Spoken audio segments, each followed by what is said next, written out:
मांगत तुलसीदास कर जोरे, बसहु राम सिय मानस मोरे। कल तुलसीदास जी ने बताया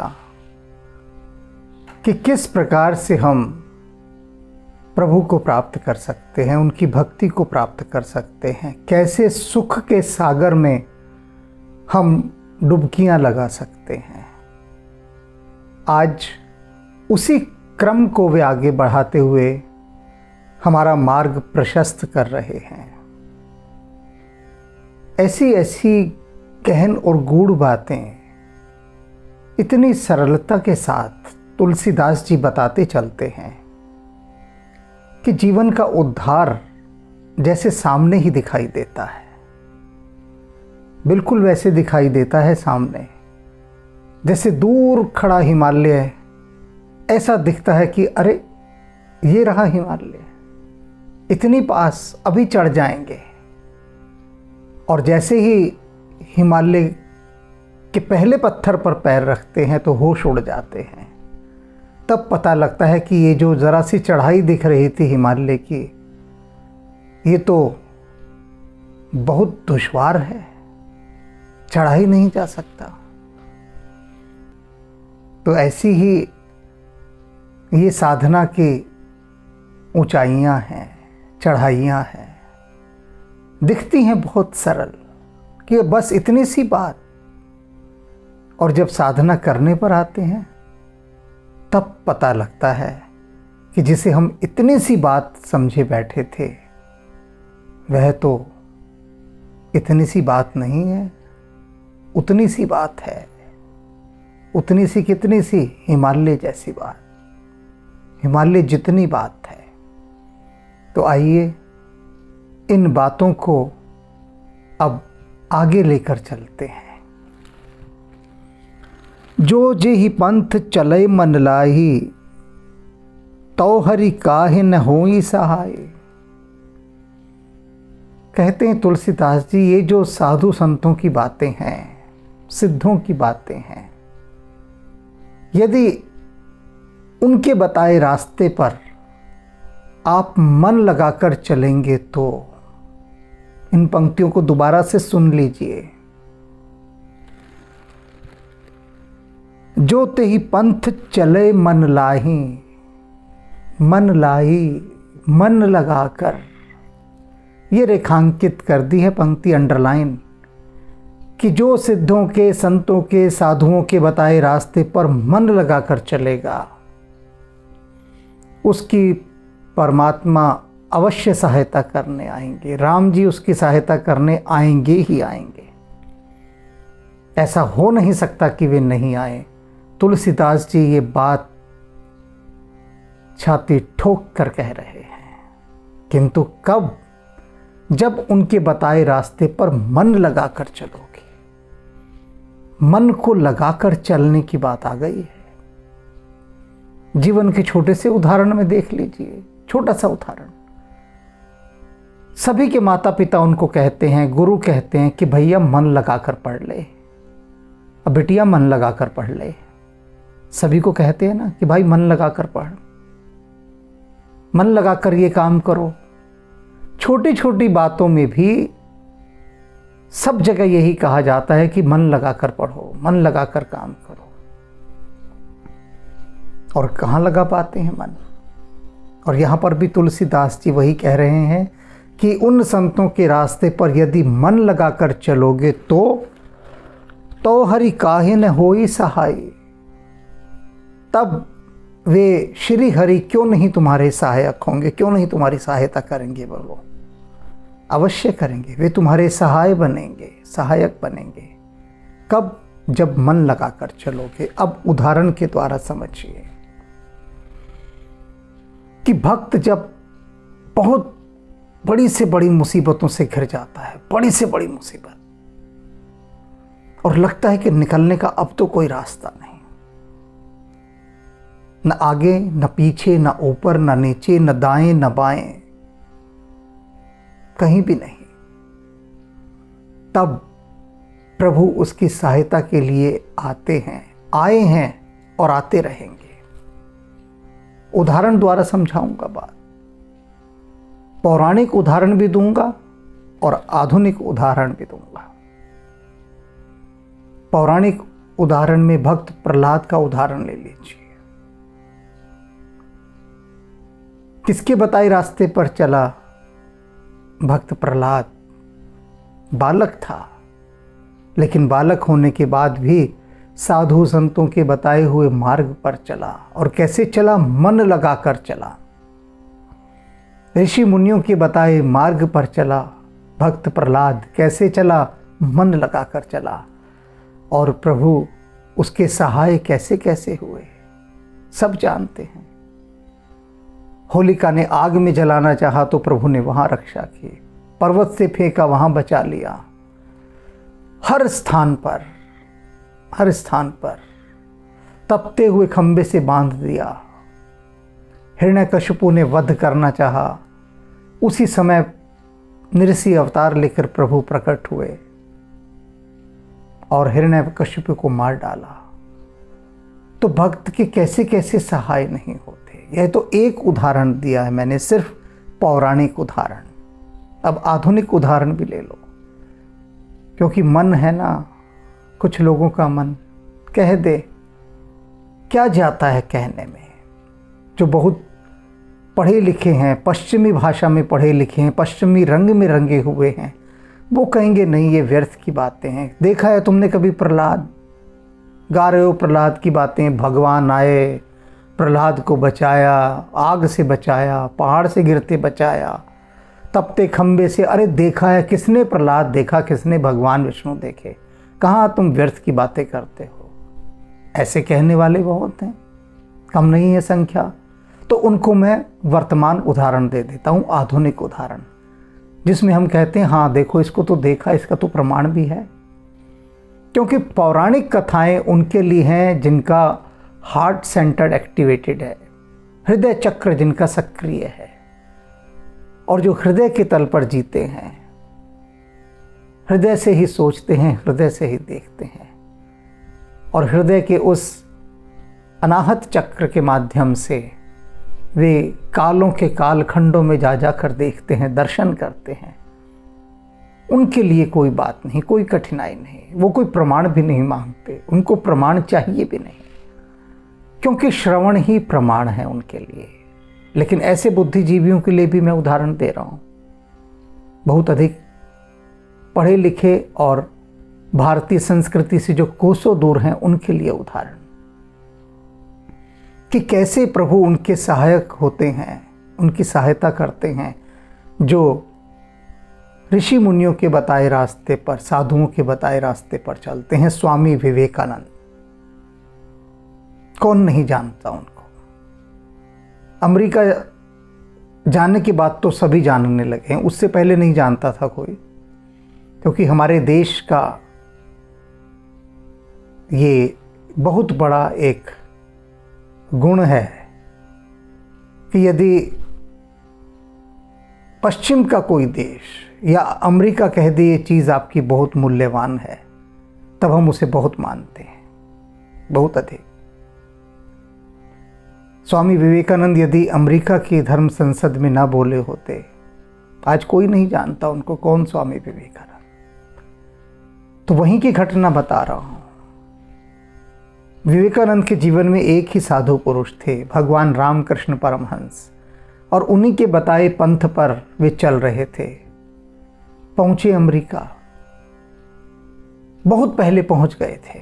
धर्म संसद होने में भी बहुत समय था, जिस पार्लियामेंट में उनको बोलना था उसमें भी बहुत समय बाकी था। अब इतना समय कोई क्या करे, पैसा नहीं जेब में, ठहरने का कोई ठिकाना नहीं। ऐसी ऐसी बर्फीली ठंड के अंदर वो रेलवे स्टेशन के पास बने हुए खाली डब्बों में सोए हैं। कितनी यातना सही, बेहोश हो कर गिर गए, लोग हंसते थे, पीछे भागते थे। ऐसी स्थिति में इस प्रकार से वो अमेरिका में रहे। जब मैंने ये प्रसंग पढ़ा था स्वामी विवेकानंद का, उनकी जो उस समय का यातनापूर्ण जीवन था जो उन्होंने अमेरिका में जिया, जब तक वे धर्म संसद में नहीं बोले थे, उससे पहले का संघर्ष का काल, उसको जब मैंने पढ़ा तो पढ़ने के बाद 7 दिन तक मैं बुखार में तपता रहा था। उसे पढ़ने के बाद विद्यार्थी जीवन में पढ़ा था मैंने ये उनका, और ये हालत हो गई थी। जब वे पहुंचे धर्म संसद से पहले जहां फॉर्म भरे जाते हैं, तो उन लोगों ने कह दिया स्वामी विवेकानंद से, आप बोल नहीं सकते क्योंकि आपके पास अथॉरिटी लेटर नहीं है, अनुमति पत्र नहीं है। इस धर्म संसद में सिर्फ वही बोल सकते हैं जिनको किसी संस्था से निमंत्रित किया गया हो। यूं ही कोई भी ऐरा गैरा आकर कहे मैं बोलना चाहता हूं, उसे बोलने नहीं दिया गया था। और तुम यहां पर बोलना चाहते हो? वो व्यक्ति बोला जो एंट्री कर रहा था वहां पर। उसने कहा देखो तुम्हारे नाम की कितनी बड़ी फाइल तुम्हारे देश से आई हुई है, और उसमें स्वामी विवेकानंद के लिए ऐसी आपत्तिजनक बातें लिखी थी जिन्हें मैं यहाँ व्यासपीठ से कह नहीं सकता, इस मंच से, इस प्लेटफॉर्म से। क्या करें अब? बेहोश होकर गिर गई रास्ते में भूखे प्यासे। तब रामकृष्ण परमहंस प्रकट हुए उनके सामने। वे देह त्याग कर चुके थे भगवान रामकृष्ण परमहंस, किंतु उनके सामने वे प्रकट हुए और बोले, ये धर्म संसद मैंने तेरे लिए ही रखवाई है, और ऐसा हो नहीं सकता कि तू ना बोले। ये इतना बड़ा आयोजन तेरे ही लिए तो किया है, अवश्य बोलेगा तो। और उसके बाद श्री हरि सहायता के लिए आए स्वामी विवेकानंद की, और ऐसे चमत्कारिक रूप से सहायता हुई कि वर्णन नहीं किया जा सकता उसका। पढ़िएगा कभी, विवेकानंद साहित्य है पूरा 10 खंडों में, पढ़िए उसे, पता लग जाएगा। तो ये पहली पंक्तियों की व्याख्या समझ में आ गई। एक भक्त प्रहलाद का उदाहरण दिया, एक स्वामी विवेकानंद का। 2 उदाहरण दिए हैं कि किस प्रकार से श्री हरि सहायता करने आते हैं। अब आगे तुलसीदास जी क्या कहते हैं कि जो मार्ग श्रुत साधु दिखावे, तह पथ चलत सबय सुख पावे। कि जो मार्ग वेदों ने दिखाया, साधुओं ने दिखाया, जो भी उस बताए हुए मार्ग पर चलता है वह सभी प्रकार के सुखों को प्राप्त करता है। अब इस पंक्ति को भी समझ लीजिए आप बहुत अच्छे से, क्योंकि अगर समझने में चूक कर देना तो उसे ऐसा समझ लीजिए कि जैसे आपने कोई गलत सड़क का मोड़ ले लिया और अब बहुत लंबा सफ़र करने के बाद फिर आप सही सड़क पर आएंगे, क्योंकि लंबे हाईवे हैं यहाँ पर। अध्यात्म के मार्ग में तो ऐसे हाईवे हैं कि हजारों जन्मों लंबे रास्ते निकल जाते, एक गलत मोड़ काट लिया तो यहाँ समझ लीजिए जो मोड़ है। क्या कह रहे हैं तुलसीदास जी कि जो वेदों के और साधुओं के बताए हुए मार्ग पर चलता है, तही पथ चलत सबय सुख पावे, उस पथ पर चलते हुए सब प्रकार के सुखों को प्राप्त करता है। सुखों को प्राप्त, तो सुख क्या है कि तुम्हारे पास प्राइवेट जेट हो, अपना हेलीकॉप्टर हो, और सबसे महंगी गाड़ियां हो, बंगले हों। ऐसा बंगला हो जिसके सामने पूरे राज्य में कोई बंगला ना हो दूसरा, या संसार का सबसे अमीर बंगला कहा जाए आपका, ऐसा घर हो। न जाने कितने बड़ा क्षेत्रफल में फैला हुआ, कितना बहुमंजिली, उसमें न जाने कितनी पार्किंग हो, कितने स्विमिंग पूल हो। तो क्या ये सुख है? नहीं, यह सुख नहीं है। स्वामी विवेकानंद को जो सुख मिला संतों के मार्ग पर चलने का, वेदों के मार्गों पर चलने का, वो सुख है समाधि का सुख।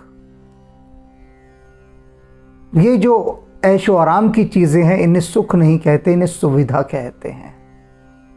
तुलसीदास जी ने यहाँ यह नहीं कहा कि जो मार्ग शुद्ध साधु दिखावे, तही पथ चलत सभी सुविधा पावे। सुविधा नहीं लिखा, सभी सुख पावे। एक ही सुख है, समाधि। समाधि का सुख ही सबसे बड़ा सुख है। शिव समाधिस्थ रहते हैं ना। भगवान बुद्ध को देखो समाधि में है, महावीर समाधि में है, मीरा समाधि में है, गुरु नानक देव समाधि में है, कबीर समाधि में, रैदास समाधि में। ये सब समाधिस्थ हैं। ये सुख है, ये सुख। सुख और सुविधा का अंतर जान लीजिए। और मैंने समझा दिया है कि सुविधा क्या है और सुख क्या है। पावै सदा सुख हरि कृपा, संसार आशा तज रहे। और क्या कहते हैं, वो हरि की कृपा से सदा इस सुख को पाते रहते हैं, समाधि के सुख को, इस ध्यान के सुख को। और संसार आशा तज रहे, संसार की आशा को त्यागे रहते हैं। संसार से उन्हें कोई उम्मीद नहीं होती कि संसार हमें यह दे देगा। सिकंदर हीरे जवाहरातों से भरी हुई टोकरियां लेकर साधु के पास गया था। बोला था, क्या चाहिए आपको? साधु नंग धड़ंग मलंग, और वो हीरे की टोकरियां लेकर जाता है कि क्या चाहिए आपको, बताइए, ये मैं सब ले आया हूं। साधु कहता है, तो इतनी कृपा कर, कुछ देना ही चाहता है तो मेरे सामने से हट जा, क्योंकि तूने उस धूप को रोक लिया है जो भगवान सूर्य की तरफ से आ रही है। बस तू इतना कर दे कि जो प्रकृति हमें दे रही है तू वह मत छीन। कितना बड़ा व्यंग्य किया था, पर सिकंदर ऐसे व्यंग्य कहाँ समझते हैं। आज संसार में एक से एक बड़े सिकंदर बैठे हैं, पर उन सिकंदरों को कहाँ बातें समझ में आती हैं। अब से पहले न जाने कितने सिकंदर चले गए, अपने हाथ बाहर करवा करवा कर चले गए, दिखा दिखा कर कि हम खाली हाथ जा रहे हैं। पर आने वाले किस सिकंदर ने कुछ सीख लिया? कुछ नहीं सीखा। जो सिकंदरों के नए एडिशन तैयार हो रहे हैं, नए संस्करण आ रहे हैं, वो सिकंदर तो पहले वाले सिकंदरों से भी बहुत हाथ आगे हैं, बहुत हाथ आगे।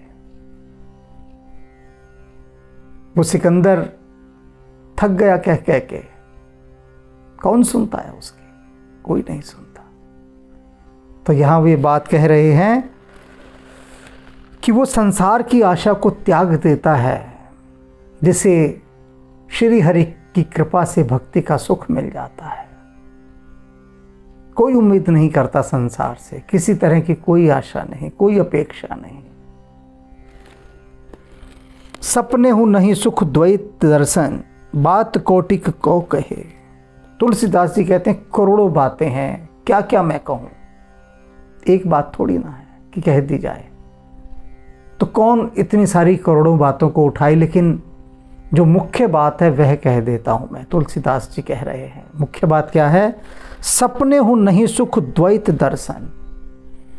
जो संसार में द्वैत देखता है, द्वि देखता है, उसे सपने में भी सुख नहीं मिल सकता। जो भेद बुद्धि रखता है, अपने पराई का भेद रखता है, उसे संसार में सुख नहीं मिल सकता, कभी भी नहीं। द्वैत को मिटाना है। अमेरिका में अद्वैत पर ही तो भाषण दिया था स्वामी विवेकानंद, सारी वेदों की बात कही। अब ये अद्वैत कहां से आ जाएगा? छोटे से उदाहरण से एक समझा देता हूं, द्वैत और अद्वैत क्या होता है। बस छोटे से उदाहरण से, जन सामान्य के लिए, एक बिल्कुल जो सामान्य आदमी है वो नहीं समझ सकता इतनी बड़ी बात, तो एक छोटे से उदाहरण से मान लीजिए कि बहुत सारे बच्चे हैं और माँ उनको भोजन दे रही है, और उस रही है भोजन, सब पंक्ति में बैठे हैं, सबको एक एक कड़छी खीर डाल रही है, मानकर चलिए, बड़े प्रेम से।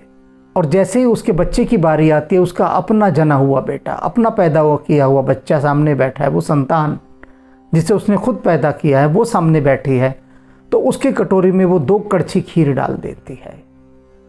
बस यहां द्वैत हो गया कि उसने 2 समझ लिया कि ये बच्चे अलग हैं, मेरा बच्चा अलग है।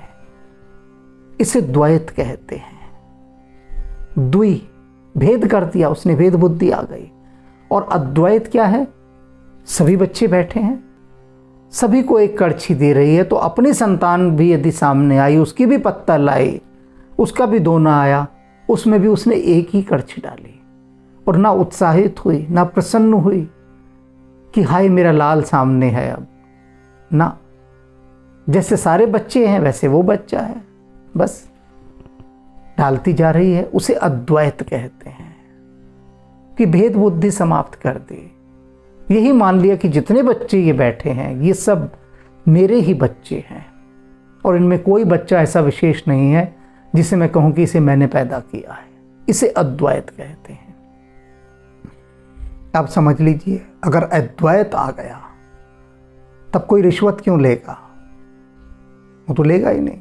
बेईमानी क्यों करेगा? ये सीमेंट में रेता क्यों मिलाएगा फिर कोई? या मोहल्ले को गंदा ही क्यों छोड़ देगा? पूरी तनख्वाह लेगा, ड्यूटी पे कभी नहीं आएगा, मोहल्ला गंदा पड़ा रहेगा, देखने वाला कोई है नहीं, डर कोई है ही नहीं। ये किस कारण से हो रहा है? द्वैत के कारण। वो कहते हैं भाड़ में जाए, कॉलोनी, राज्य, देश सब भाड़ में जाए, हमें अपनी सैलरी मिलती रहे और ऊपर की कमाई होती रहे, बस इससे अधिक कुछ नहीं। इसे द्वैत कहते हैं। यह द्वैत है। और तुलसीदास जी कहते हैं जब तक द्वैत भीतर है तब तक सच्चा सुख नहीं मिल सकता, मिल ही नहीं सकता। द्विज देव गुरु हरि संत बिनु संसार पार न पाइए। अगर इस भवसागर से पार निकलना है तो बिना द्विज के, बिना ब्राह्मण के, देवता के, गुरु के, हरि के, संत के, संसार के भवसागर से पार नहीं हो सकते। सबसे पहला शब्द कहा इन्होंने द्विज, बिना द्विज के। द्विज शब्द को समझ लीजिए वरना धोखे में पड़ जाएंगे। मैंने कहा ना, गलत मोड़ काट लिया तो गाड़ी पता नहीं कहां कहां तक जाएगी, कितनी दूर तक जाएगी, बहुत दूर तक जाएगी, व्यर्थ में जाएगी। द्विज का अर्थ पंडित पुजारियों से मत समझ लीजिएगा।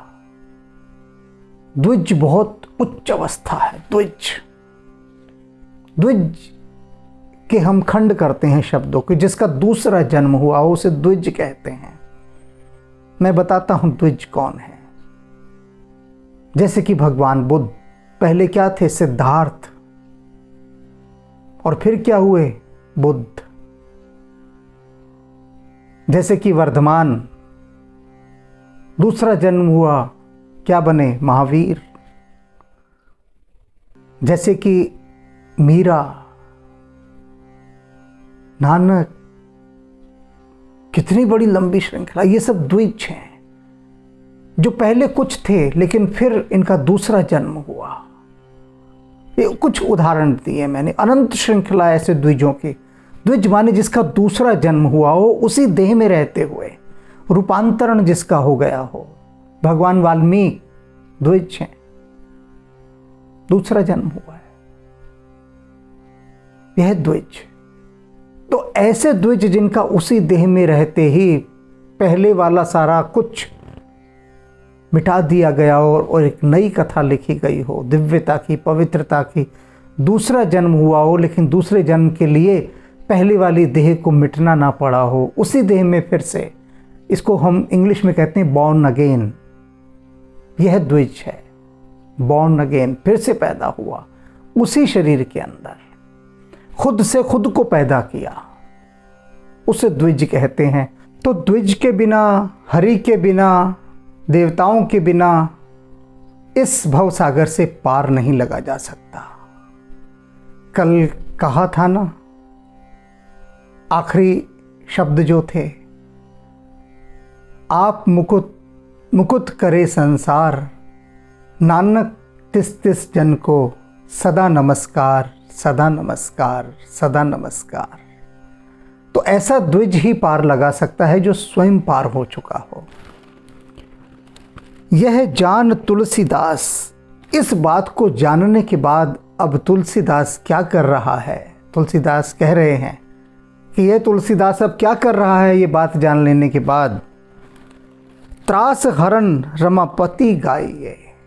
अब तो त्रास का हरण करने वाले, भय का हरण करने वाले, वे जो रमापति हैं, भगवान विष्णु हैं, लक्ष्मीपति हैं, उन्हीं के गीत गा रहा है, उन्हीं के गीत गा रहा है, उन्हीं के गीत गा रहा है। तो समझ लीजिए, जान लीजिए, बहुत अच्छे से जो बात आज तुलसीदास जी ने कही है कि मन से मार्ग पर चलना है, भक्ति के मार्ग पर चलना है ना, तो मन से चलना है और द्विज का हाथ पकड़ लेना है। क्योंकि जो स्वयं पार जा सका हो, जा चुका हो, वही पार ले जा सकता है, दूसरा नहीं, दूसरा नहीं।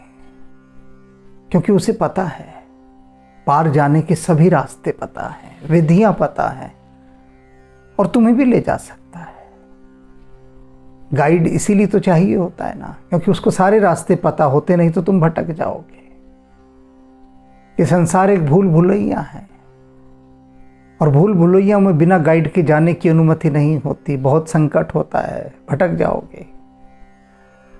इसलिए इस संसार के मार्गदर्शक जो हैं वे द्विज हैं, साधु हैं, संत हैं, देवता हैं, और स्वयं ब्रह्मापति, लक्ष्मीपति, श्री हरि भगवान विष्णु हैं। तो उन्हीं के ही गीत गाए जाएं। सतबार नमन गुरुदेव, सौ बार नमन गुरुदेव, सतबार नमन गुरुदेव, सौ बार नमन गुरुदेव, गुरुदेव गुरुदेव गुरुदेव गुरुदेव गुरुदेव गुरुदेव गुरुदेव गुरुदेव, सौ बार नमन गुरुदेव, सतबार नमन गुरुदेव,